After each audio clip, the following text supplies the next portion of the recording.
But you know, the longer you listen to this abortion debate, the more you hear this phrase, sanctity of life.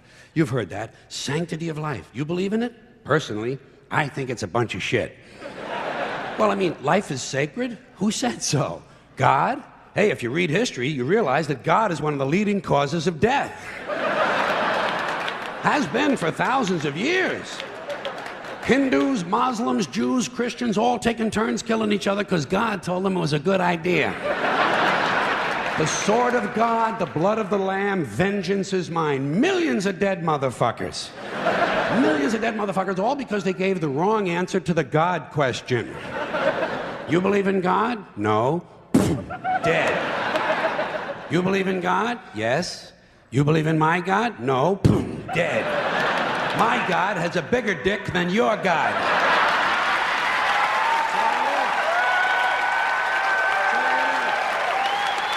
Thousands of years. Thousands of years. And all the best wars, too. The bloodiest, most brutal wars fought, all based on religious hatred, which is fine with me, eh? Anytime a bunch of holy people want to kill each other, I'm a happy guy. But don't be giving me all this shit about the sanctity of life. I mean, even if there were such a thing, I don't think it's something you can blame on God. Now, you know where the sanctity of life came from? We made it up. You know why? Because we're alive. Self-interest. Living people have a strong interest in promoting the idea that somehow life is sacred. You don't see Abbott and Costello running around talking about this shit, do you? We're not hearing a whole lot from Mussolini on the subject. What's the latest from JFK? Not a goddamn thing. Because JFK, Mussolini, and Abbott and Costello are fucking dead. They're fucking dead. And dead people give less than a shit about the sanctity of life. Only living people care about it, so the whole thing grows out of a completely biased point of view. It's a self-serving, man-made bullshit story. It's one of these things we tell ourselves so we'll feel noble. Life is sacred. Makes you feel noble. Well, let me ask you this. If everything that ever lived is dead, and everything alive is gonna die, where does the sacred part come in? I'm having trouble with that.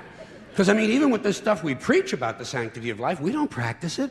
We don't practice it. Look at what we kill. Mosquitoes and flies, because they're pests. Lions and tigers, because it's fun. Chickens and pigs, because we're hungry.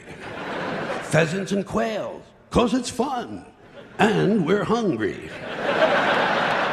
And people, we kill people, because they're pests. And it's fun.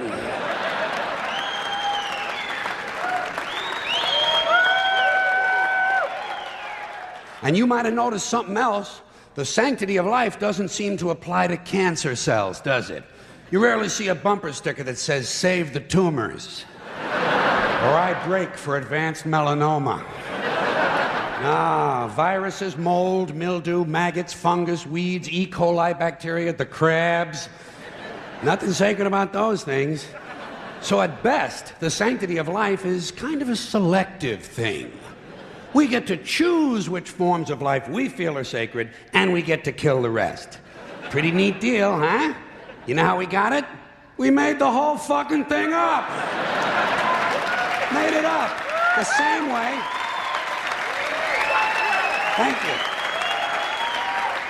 The same way we made up the death penalty. We made them both up, sanctity of life and the death penalty. Aren't we versatile?